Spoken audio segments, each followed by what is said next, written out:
Okay. Come on. Good morning. Good morning. Good morning. I am at a different location and I am so sorry I'm late, but then again, I can't apologize because it's better late than never. And so let me see. Y'all hold on a second. Let me see if I can do this a different way. All right. So that y'all can see me. Let's go. If it's crooked, then oh well. All right. So I'm at Weena B, Miss Cuckoo for Cocoa Pops. As you can see me in my natural state, right? No wig, no makeup. I just got my dentures in. But guess what? God woke me up this morning and he woke you up this morning. And for that, we should give him the honor, the praise, and the glory. Why? Because we can breathe. We are alive and we need to acknowledge that he is. And so, because I'm at a new location, I kind of need to hurry this thing up, but not too quickly. I don't like quickies anymore, if you know what I mean.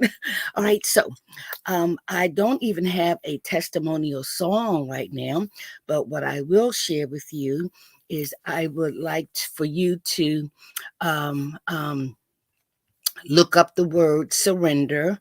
I surrender all. And when you hear the words of the song I surrender all, it will demonstrate how humble I am, how grateful I am, and how right appreciative I am for God to have waken me up this morning, to have this brand new day, to be sitting before you. Now, I'm here in Philadelphia getting ready to surprise my 5-year-old granddaughter for her 5th birthday. All right. And so that's why I'm kind of discombobulated and all that kind of stuff. But guess what? If I just breathe and inhale and exhale his love, I will be okay. All right. All right. So, first of all, I am Edwina B. As I said, you're a cuckoo for Cocoa Pop lady, but I'm also your spiritual coach, your transformational speaker, and your spiritual consultant. Why? Because 33 years ago, the God that I did not know delivered me from underneath a parked car after getting high and doing all kinds of sexual favors with my own stepson. We were both the age of 34 and we transformed under the influence. When everything was said and done, he transformed into a violent person, and I transformed into a person who was afraid for her life. And so, 3 o'clock in the streets of Mount Airy, where I'm at now, here in Philadelphia, I started running for my life after he punched me once.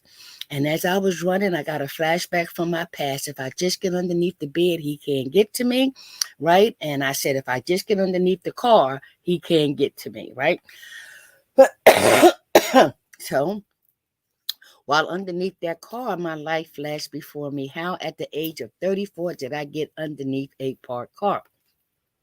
And so I was the class vice president, co-captain of the cheerleader team, wanted to be a model and an actress and a phys ed teacher. But here I am underneath a parked car weighing only 90 pounds, face all sunken in, dark circles around my eyes. My hair was short and matted. I only had a few teeth, but guess what? The ugly side of addiction took toll of me once I had an abortion as a prostitute at the age of 23. I got pregnant and I didn't want to acknowledge who the father was, fear of the world judging me, criticizing me, and I took life. From then on, I say, whatever happens to me, I deserve. So the rapes, the beat ups, the being set up, spit on, called all kinds of names, passed around like a bucket, right? My family don't know what happened to me because I was deemed the smartest of the 6 kids. My children no longer respected me because I embarrassed them, right? And so, as a result of those flashbacks, even attempted suicide. I said, I can't live one more second of this cycle. My stepson trying to edge me to come from underneath the car. And I'm saying, I can't, I'm tired, I can't do this no more. And somewhere deep, deep inside of me, I cried out these words, whoever they say you are, take me out this life now or show me a better way. And because he chose me, even though I didn't know him personally, he showed me a better way, and it's been 33 years as of February the 23rd of 2023. And for that, I'm on fire. Now, coming into the Fellowship of Alcoholics Anonymous, applying these 12 spiritual principles, now incorporating the 5 agreements by the Ruiz family and transformational teachers by Dr. Sonja. Yes. But guess who I represent? The God who met me, delivered me, and prepared me from underneath that parked car to be sitting here before you, which is why I want to invite you to my March the 23rd second Zoom presentation of how the journey to transparency and authenticity is so, so, so important and vital into saving just one more life. Okay, so let's get to our topic today. And it is the Alcoholics Anonymous reading for today, and it's called Surrendering Self-Will. Oh, wow. I can't wait to dig into this. So open up your spiritual eyes, open up your spiritual ears, and let's dissect this thing, okay? So here we go. All right. All right. So let me move this out the way. And it says, March the 9th, Surrendering Self-Will. And our co-founders from the 12 Steps and 12 Traditions from page 34 takes a quote that states, made a decision to turn our will and our lives over to the care of God as we understood him. And the person in recovery writes, no matter how much one wishes to try, exactly how can one turn his own will and his own life over to the care of whatever God he thinks there is? In my search for the answer to this question, I became aware of the wisdom with which it was written, that this is a two-part step. I could see many times where I should have died or at least been injured during my previous style of living, and it never happened. Someone or something was looking after me. I choose to believe my life has always been in God's care. He alone controls the number of days I will be granted until physical death.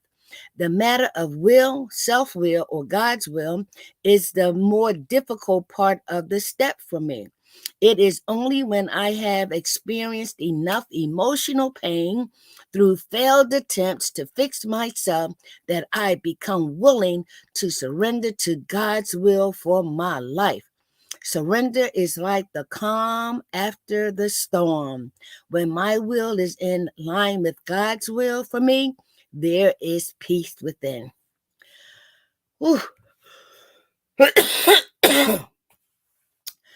Did you hear that? Did you hear that? Now, how many times in your past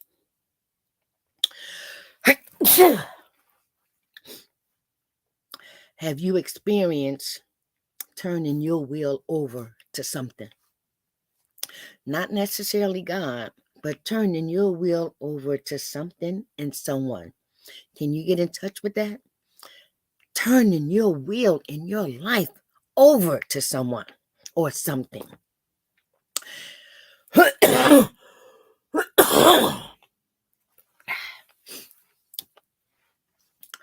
When I think about my past, as I shared yesterday, we don't have a problem turning our will and our life over to our parents. We didn't have a choice, right?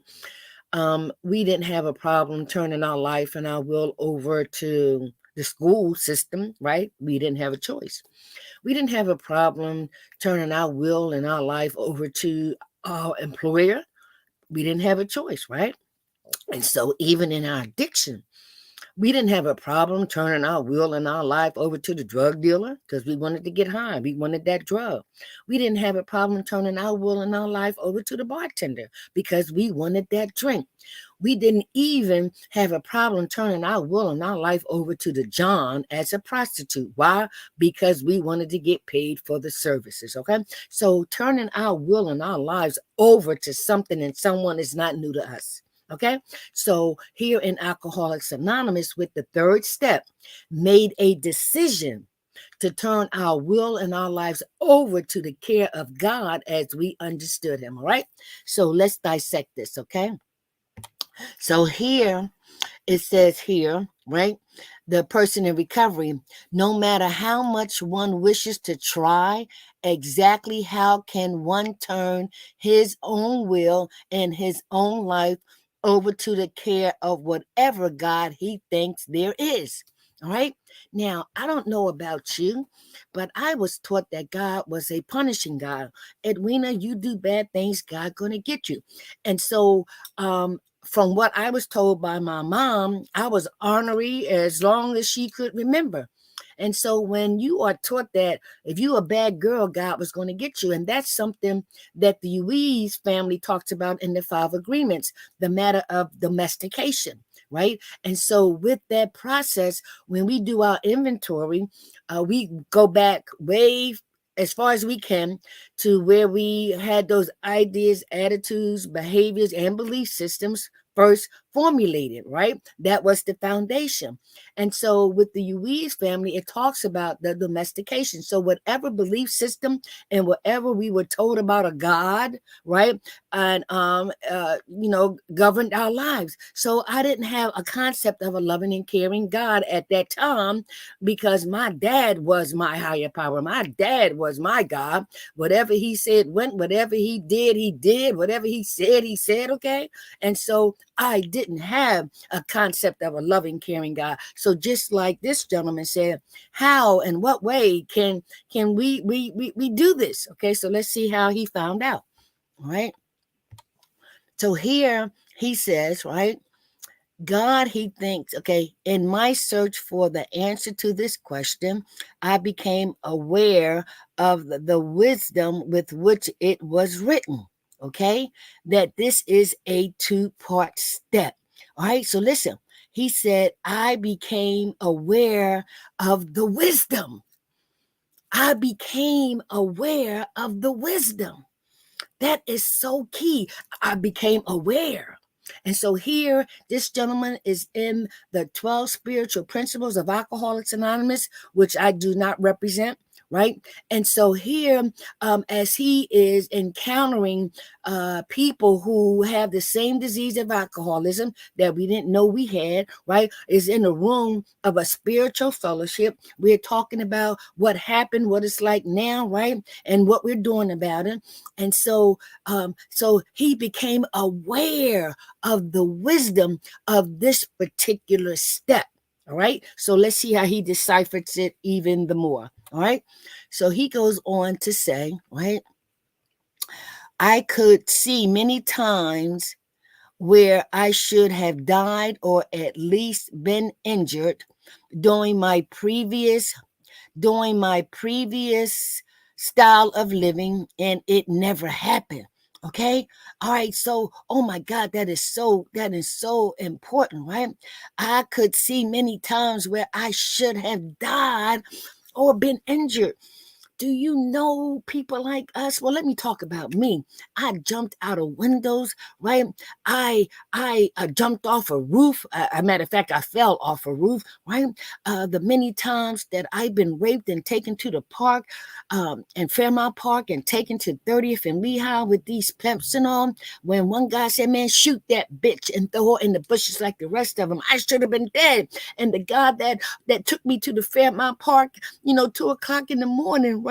I should have been dead, right? But when I ran from him and I ran towards the light, right, a car came down that road and that window rolled down and said, "Edwina, is that you?" Oh my God, I should have been dead. I could have been dead, right? And so it was many situations like that, right? Or injured. And so he says, and reflecting back to our past, right? It says, I could see many times where I should have died or at least been injured during my previous style of living, and it never happened. See, I tell people, I stepped over dead bodies. I robbed dead bodies. I seen them stacked up in the basement, right over in Mount Airy. Young teenagers who wanted to be a drug dealer, and people like me who was a prostitute with condom, and the drug dealer didn't take like of that. and he would kill them and stack them up in the bar in the basement. All right. And so when I think about how I could have been injured and all that old kind of stuff, we were chosen. Why did he shoot her and not me? Why did he stab her and not me? Why did he miss me with the samurai a sword, right? While I was hiding underneath a bunch of clothes in the closet. So why didn't I die? Why didn't I get injured? All right, because we are chosen. We are chosen. Okay, so let's go. I got about 9 minutes. All right. And so then he goes on to say, someone or something, right, was looking after me.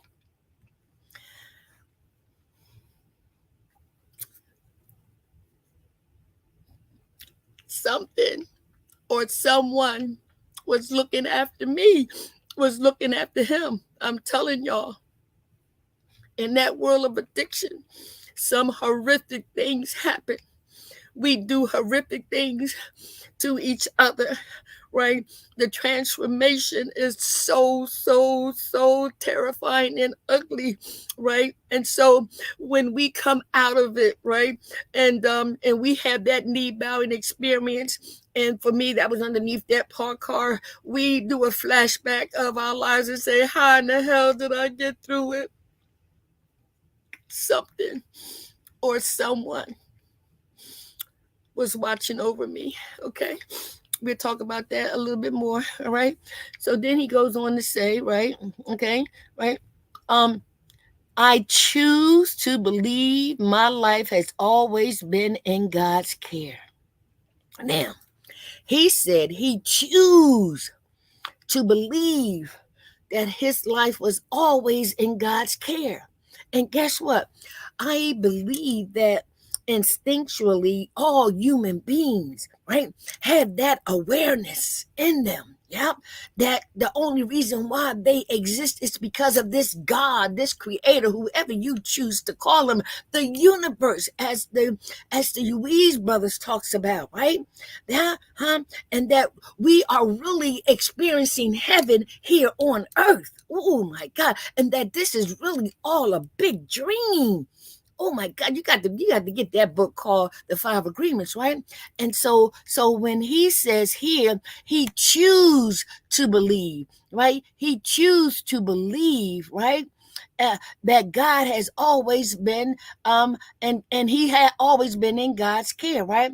He alone controls the number of days I will be granted until my physical death. So, how many times have you thought about the situations that you got yourself into, right? When nobody was looking, right? When nobody knew, and you and you wondered even how you got out of it. And so you began to like ponder, like is it right? How did it happen? And so the fog begins to evaporate a little bit, right? Dissipates, right? And so you don't know how it happened because you can't touch it, you can't feel it, you can't see it, but you know you lived through it, right? And so here, when this guy shared about, how he should have been dead and how he was not injured, right? And so now he goes on to say, I got 5 minutes, y'all. He goes on to say, right? He alone controls the number of days I will be granted until my physical death. Did you hear that? His physical death. And see, that's why Donald Lawrence says so eloquently, we are not natural beings having a spiritual experience. We are spiritual beings living and walking this earthly journey in this vessel, right? Right? In this body, right? That will experience a physical death. The spirit never dies.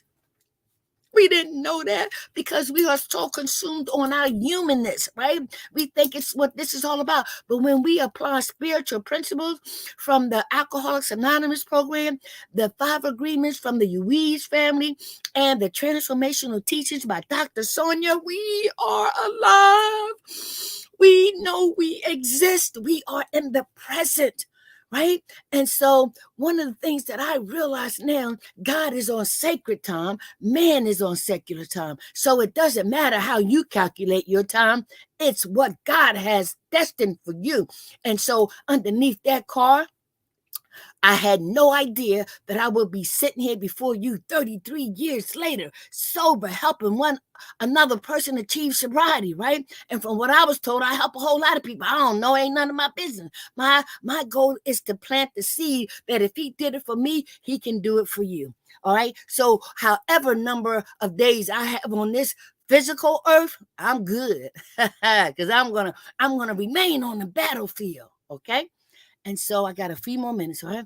So then he says, right, the matter of will, self-will, or God's will is the more difficult part of the step for me. The matter of will, God's will or self-will. Can you honestly pick a time when you self-willed something? Regardless of the consequences, regardless of the situation, regardless of how many people you heard or whatever, you wanted what you wanted, and you said, "I'm going to do it. I'm going to get it. I don't care about nothing and nobody." That's self-will. That is self-will. When you disregard any and everything for our own purpose, self-centeredness, selfishness, right? Our self-will. And oftentimes, right, we get ourselves into so much mess. And when we do, who do we call on? Lord help me. Oh yeah, look, get me out of this. I won't do it again, right? And so, but guess what? It's still out there somewhere, right? We have not obtained enough awareness about spiritual principles that will give us the wisdom that we need to have this psychic change. Okay, so it was God's will that people like me live today, right? And when I realized that it was God's will who chose me, I need to align my will with his will.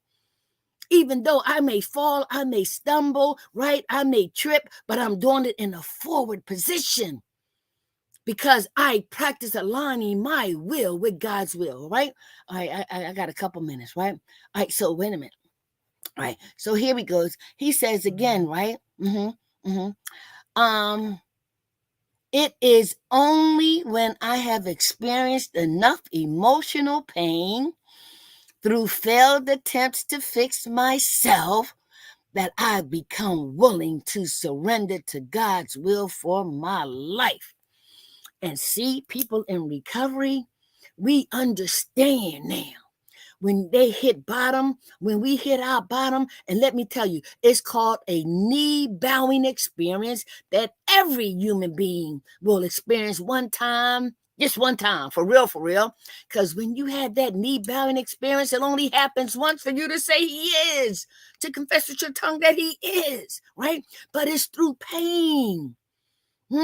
It's through many failed attempts trying to fix ourselves. And guess what? It's designed that way. God knows we need him, but he wants us to want him. So most of the time, it's all about self-will, ego, and pride. And enough of those failed attempts, we'll realize, yeah, now. But it's most often through humiliation that we become humble enough to ask for help. Okay, oh, it's time for me to go. It's time for me to go. All right, and so the last thing he says, right? He says, surrender is like the calm after the storm. Surrender is like the calm after the storm. Can you marinate on that? Surrender is like the calm after the storm. Marinate on that, all right? And his last sentence says, right? It says here, put these glasses back on. When my will is in line with God's will for me, there is peace within. I have so much peace. I really do. And it doesn't matter how old I am. Today, this moment, I am so filled with peace. Why? Because I have learned, embraced, conducted surgery, right? Then an assessment, evaluation, I practiced these 12 spiritual principles that caused a spiritual transformation, that gave me spiritual experiences and spiritual awakenings that gave me a psychic change. This is not who I am, not the body. It's the spirit that's within this body. And when we apply spiritual principles to these earthly matters, oh my God, we have peace beyond man's understanding. All right. I got to go. I got to surprise my 5-year-old Alana Brielle Dockery. 5 years old today. And I thank God that I'm alive to be able to be there for my grandchildren, because addiction did not allow me to be there for my children. So when you surrender all, even your self-will. Enjoy your day. I plan to enjoy mine. Touch another person, hug them, say you love them, hold their hand, listen to them, let them know that you care. And when you do that, peace in the midst of the storm. If God allows us to be here tomorrow, I'll be here, and I hope you will be too.